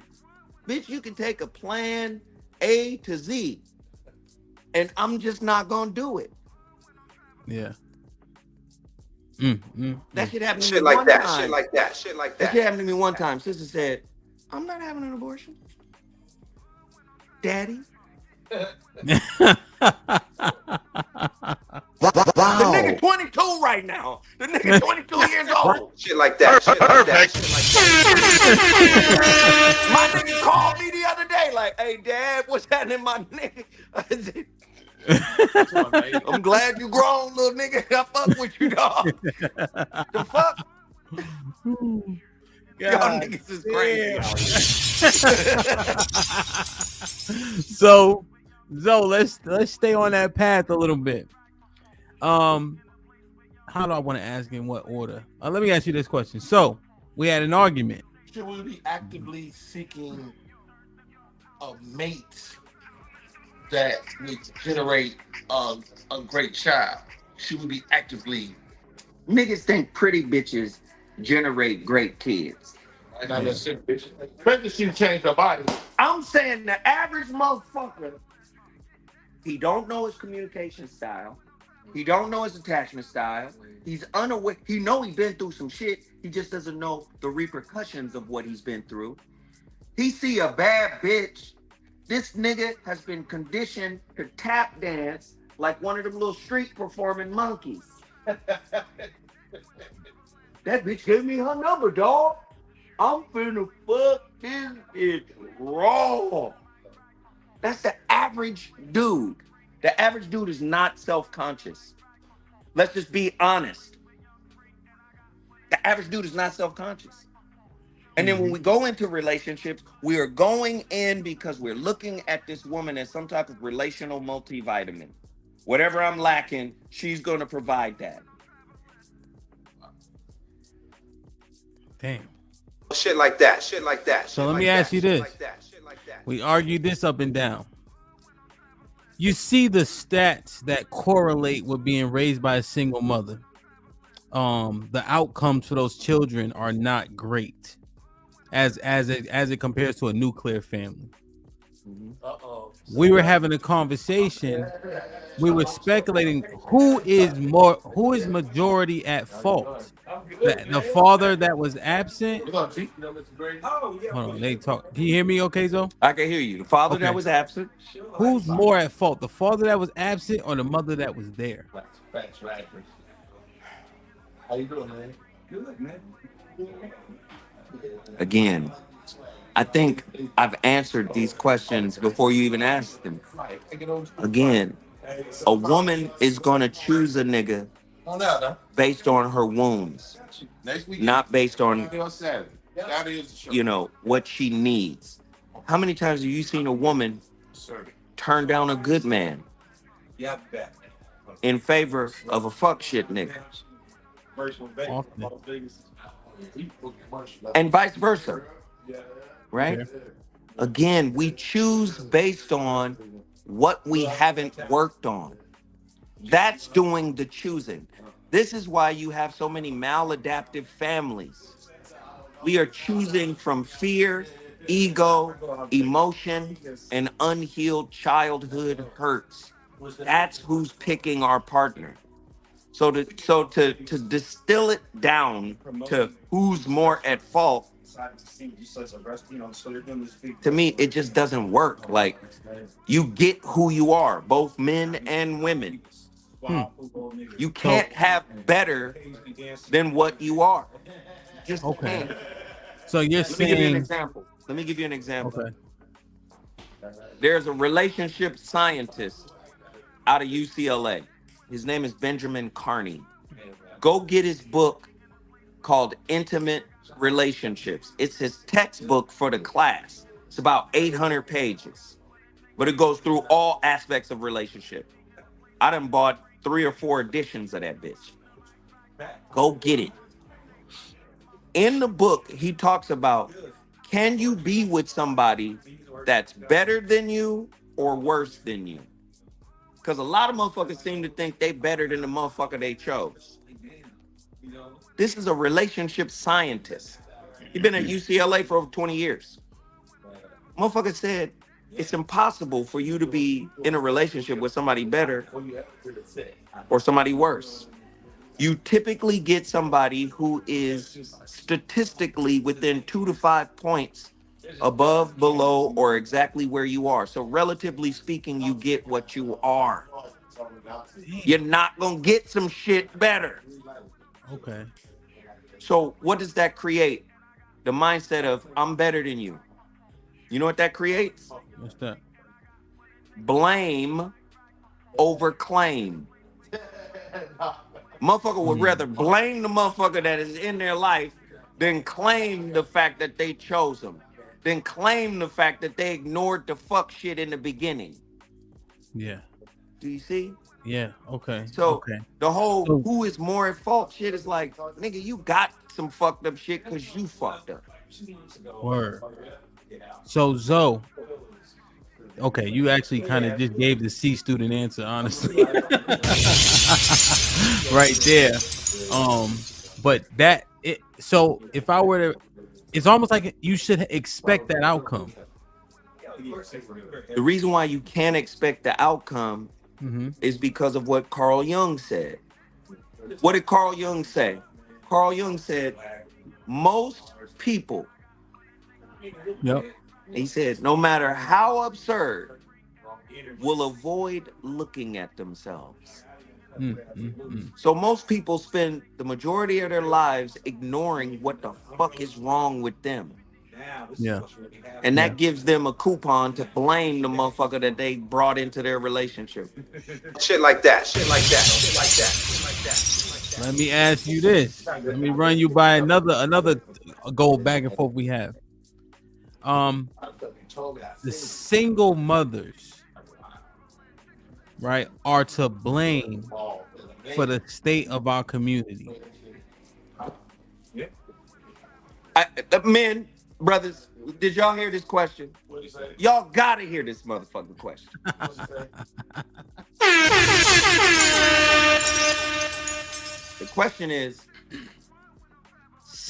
are single mothers to blame for the state of our community? What the fuck? What does that mean? Are single mothers to blame? Well, not necessarily single mothers, but the attack on the family is to blame. What is the statement let's talk about that first. And then like how is any sole person to blame for anything? You know? Relationships are dyadic by nature. Me and you, her and I. Yeah, that doesn't make sense. That is a question that is formulated to take a man off the hook. It sounds like an unaccountable approach. No, right. And men be banging their chest talking about be accountable, bitch. You can't find an accountable bitch, man. What the fuck? Hold on. Listen, peep game. Men gotta stop absolving themselves of responsibility. First off, many women, I'm not saying women don't meaningless fuck niggas. Women can fuck niggas meaninglessly, like, oh, I just wanted some dick. But the majority of women, Yeah, emotional time. they fuck meaning. So if a woman cheat on you, nigga, Yeah, something. the nigga she cheated on you with got something, he means something. Do you know who fuck meaninglessly? Who's that? Men. Brother. Boy, it's this one bitch, she got a face like a goddamn Nile crocodile. Teeth all over the place, my nigga. Just Mike and Ike's thrown all over the floor, my nigga. Just teeth everywhere. But that body so goddamn tight, Lord have mercy. Pussy squirt, all type. Pussy grab onto a dick like a monkey wrench. I can't not fuck it. We will fuck ugly bitches. We will fuck fat bitches. I got an uncle who said, hey, nigga, he married, been married for 40 years. Nigga said, hey, man, I'm coming to LA. You got any roadkill for me? Roadkill. He said, nigga, it's a road trip. Wow. Wait, the nigga said roadkill? Nigga said road kill. So peep game. All I'm saying is, like, just really think this shit through. Right? That's ill though. But that's what That's dope. think it through though. Get Unc on the phone. Hey, Tell him Grady want to talk. I will hook you up with it. Yeah, Grady. that's hilarious. This shit crazy. Like, is it the woman's fault that this is? First off, do you know what it means to be a father? If men really understood the value of fatherhood, one of the greatest compliments I ever got was from my son. This nigga was 14 years old. And I always said, hey man, anytime you around kids, boys that don't have a father, I said, I'm gonna mentor them. I'm gonna get him game. And he was cool with that until he turned 14. He turned 14. I'm talking to kids on his AAU team. He saw me talking to this one kid, little hooper nigga, could hoop. I pulled him to the side, say, hey, man, you got some shit, man. I'm gonna tell you this is what you need to do, blah, blah, blah. What do your grades look like? I start pouring into him the way I'm pouring out on this motherfucking podcast. My son saw me talking to this nigga. He said, hey, dog, listen, you giving away my advantage. Stop talking to these niggas. Wow. Wow. At 14? At 14! Wow. My son said, stop talking to these niggas. You giving away my advantage. These motherfuckers live the life they live, nigga. You my daddy. How about that? That was the greatest compliment I ever received as a father. You know, another compliment I got was from my daughter. My daughter deal with me differently than my son. My son loves it when I turn up. My daughter hates it. And that in itself was a compliment. She's like, Okay, nigga, you're the last resort. I don't want to bring you in. You're like a Scud missile. You're gonna fucking level the whole. Everything gonna be fucked up if you come in. Right. She was like, please. You affect how she picked me. Yeah. So she was like, please let mom talk to these people first. I'll let you know when I need you. I said, ooh, that was a compliment. I said, "Oh, my daughter knows I'm the final." Okay, you fucking up. You not listening, Dad? Come through, handle this shit. But if you ain't had a dad, I didn't have a daddy, right? I didn't have a father. How did you put it together? How did you figure it out? I had a village of uncles. My mother was the oldest of 11 children, and the majority of them motherfuckers was men. I had uncles in the Navy, uncles in the Marines. I got uncles that are scholars. I got uncles that are fucking pianists and English teachers. I had uncles. And them motherfuckers was like, nigga, you a special little motherfucker. And they would pour in and they knew, like, this nigga got something different than all them kids. Did that matter because they was family? It didn't. I didn't know no motherfucking different. All I know is, oh, this my uncle. That motherfucker's like, hey, come through. I got one uncle's a goddamn engineer. This nigga was 19 years old at UCLA interviewing Alex Haley. You understand? Yeah. This motherfucker created some speakers called EST translators that he sold to Europe. Didn't sell them in America, sold them to Europe. You understand? He was that kind of nigga coming to the cigar lounge now. Nigga 70 something be like, hey, what's happening? Rod, hot Rod, what's happening? Still got game. Do you understand what I'm saying? When you are raised by solid motherfuckers, he said, oh, the news mother, your son, I heard she graduated, she got her bachelor's. I said, yeah. He said, where's she trying to go? I said, I don't know, Unc. She UCLA, Pepperdine, USC. He said, no, this is what we're going to do. We're going to send her to the University of Laverne. I sit on the board. Give me all of her information. Got him the information. She's in the University of Laverne, get her master's degree. He said, we got to keep pushing her. We got to push her on into that PhD. And all she got to do is write a dissertation, and then we'll get her that PhD. And then a lot of motherfuckers were raised by dudes like that. Shit like that. Shit like that. Shit like that. You'll find it being like, Matt was one of them guys for me. See what I'm saying? So, just, as I was maturing at 20-something years old, you gave me a lot of gems. Mm-hmm. Well, Yeah. you was a go-getter. You was a people person. You know what I mean? And I saw how you dealt with people. And that's why I chose you to be a host, man, because I felt like you were like you was ghetto, but you wasn't too ghetto. Rodney ghetto in my shit. Yo, That nigga from Chicago. what is it, ghetto thing? But he know how to switch it up to get that paper. Yeah. Like this is what I hang my hat on. Like I hang my hat on the fact that the hoodest of the hood nigga fuck with me. Right. And I love a real street hood nigga because they got real rules they go by. Right. Like life and death niggas. Yeah. Life and death niggas deal with a different set of rules. Right. So niggas that live life and death and is already prepared to kill or murder a motherfucker, them niggas is different. Yeah. And They got a code. if them niggas respect you, that's the ultimate respect to me. Right. Yeah, I got somebody here. Yeah. Hey man, this was a mansions. This is how mansions used to go. You know what I'm saying? Yeah, real shit. So men shouldn't be stepdads. Men should be stepdads. If you're a mentor, man, let me tell you something. I was mentoring at a school out here called Fauché. Fauché, look it up.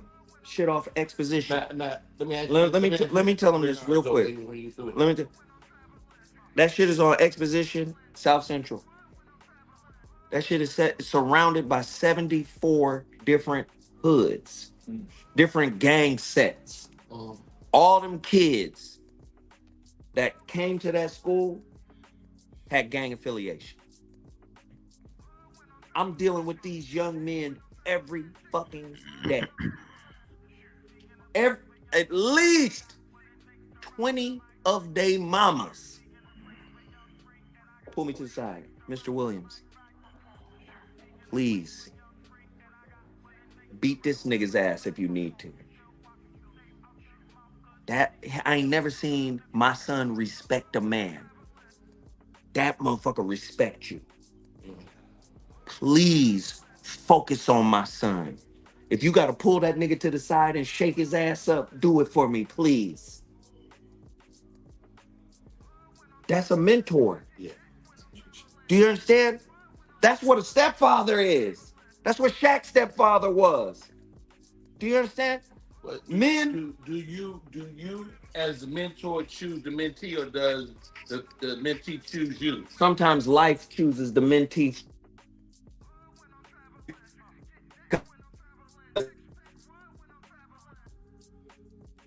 He must have got a phone call.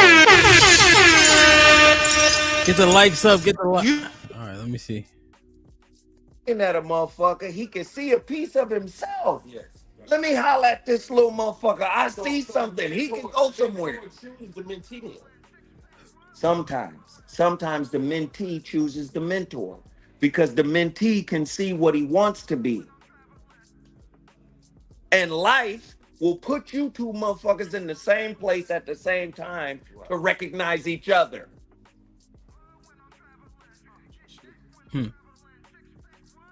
Hey, listen, now I gotta go.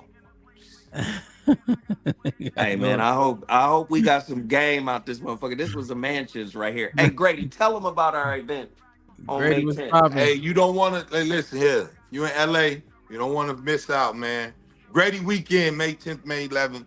Big Bro Zoe doing the 10th with the Alpha Male Comedy Tour with the Relationship Roundup, Q&A, man. You don't want to miss it. Lock Shit in like with that. us. Shit like that. Shit All like day, that. man. What's the Yes, site? sir. What's the site, Grady? What's the site? May 10th and May 11th. He said, what's the website so they can buy tickets? RayGrady.co.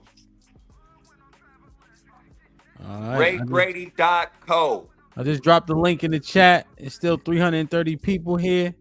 Y'all hit the link if you in the area. I know CC. I know a couple people in the area for sure. Where can they find you, man? Rodney Perry live on all social media, man. It's been an absolute pleasure. Appreciate it. Indeed. Hey, you already know what it is, man. I was driving on the freeway 90 miles an hour to get here.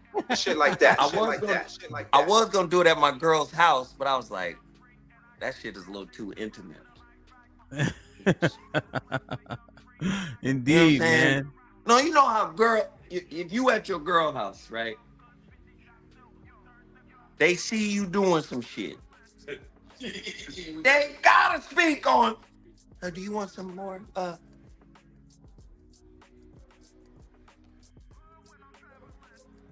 You want some more rice? But you gonna mention the rice? You want to mention the chicken and rice? Is that what? Go get your ass out of here. Get away from here. I'm at work. It's Saturday. Tell her, Grady. Get your ass out. I want no rice. I'm at work. Wow. Shit like that. Shit like that. Shit like that. Shit like that. You know your Celsius is in the refrigerator. You want your Celsius? Baby, not now. I'm on the pot. She's just off camera in some booty shorts and a little tank top. Put it on me. So look, when we do as men, we have to. What I'm trying to say,